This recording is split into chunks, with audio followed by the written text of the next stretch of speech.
You're welcome back. It is now News Now, reaching you live from the studios of iBrandTV, Lagos, Nigeria.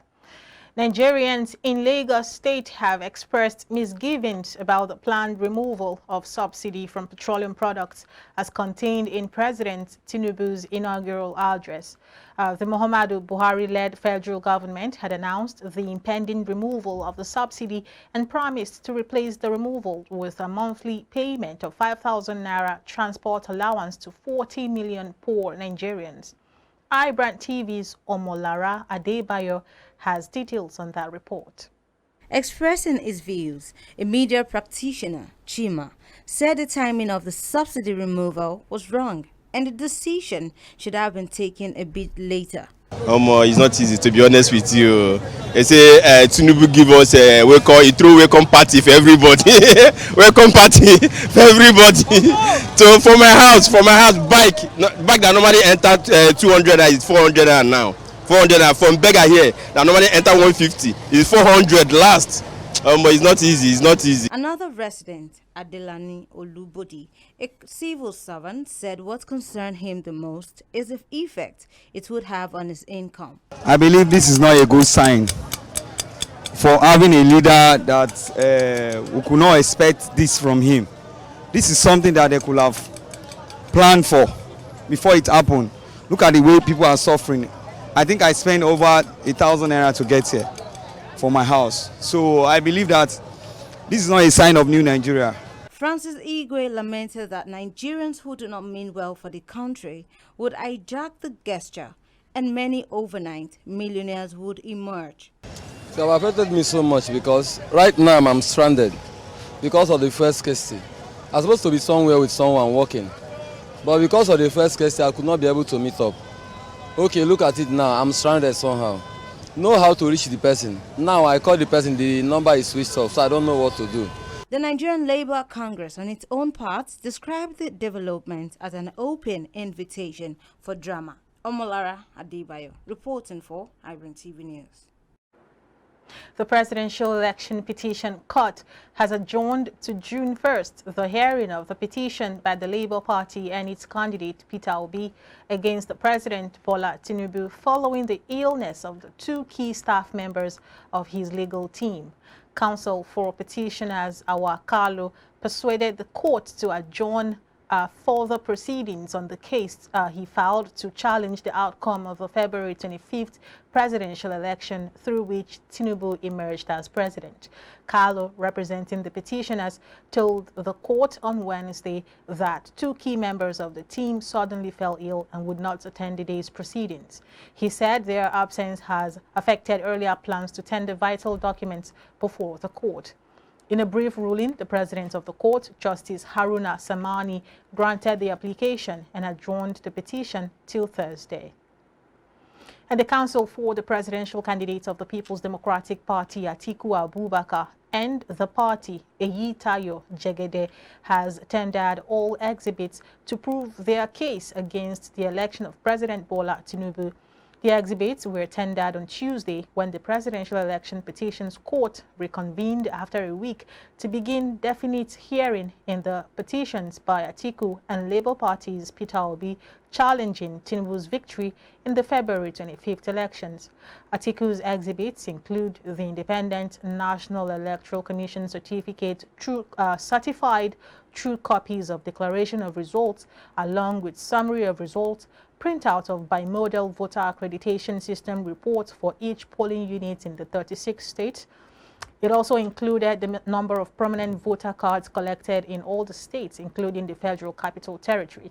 The court also adjourned hearing on the petition of the Allied People's Movement to June 2nd to give them time to look into the certified true copy of the Supreme Court's judgment of May 26th on the controversy surrounding the double nomination of Vice President Kashim Shettima. And the receptionist on duty at Hilton Hotel, Leife, Osun State, on the day an ex-master's student of the Obafemi Awolowo University, Leife, Timothy Adegoke, arrived at the facility. Adedeji Adeshola has been sentenced to 2 years imprisonment. Adeshola's sentence was pronounced at the sitting of the court on Wednesday by Osun State Chief Judge Adegoke Ojo. The judge had pronounced her guilty of conspiracy to fabricate evidence and conceal the fact that the deceased lodged at the facility before he died during the court sitting on Tuesday.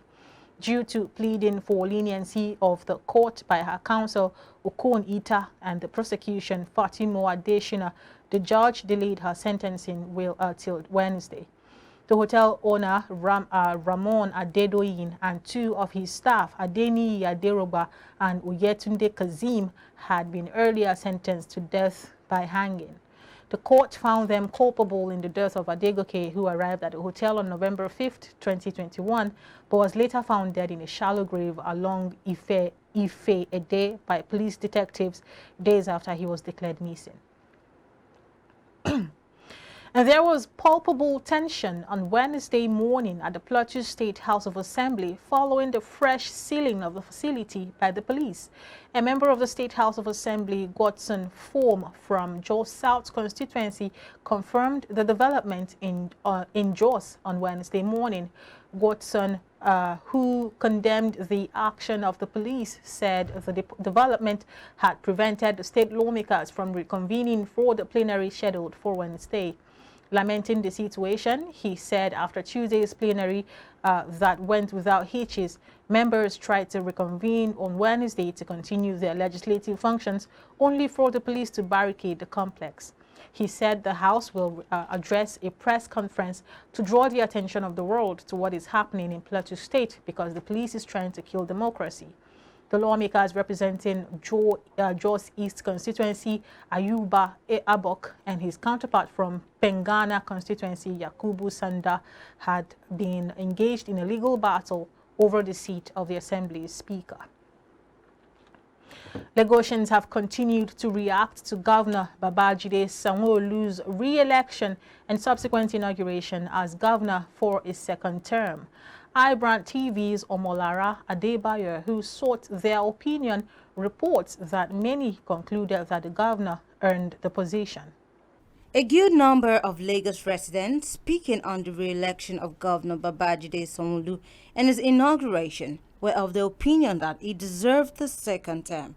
Speaking on Sanwo-Olu's re-election, this resident, Philip Inegu, said the governor has done so much in Lagos and is well assured he will do more.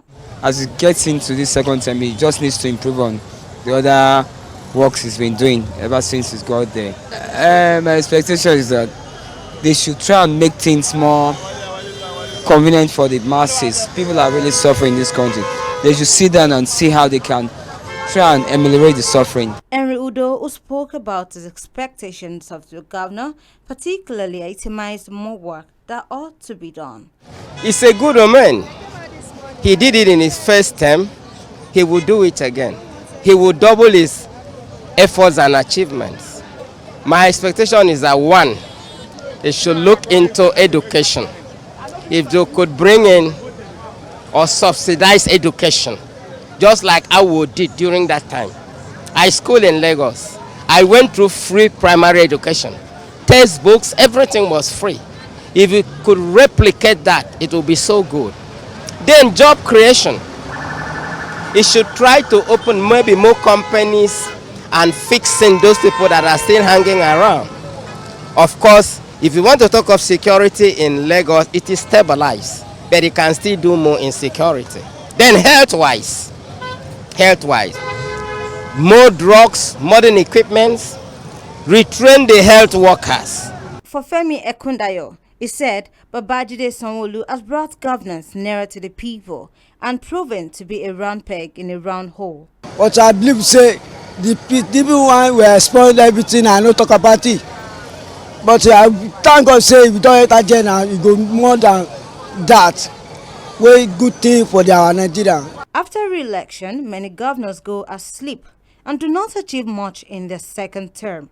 Against this background, residents and professional associations who once experienced a lull in the activities of second-term governors in Lagos State are advising Governor Babajide Sanwo-Olu to avoid such pitfalls. Omolara Adebayo, reporting for iBrandTV News.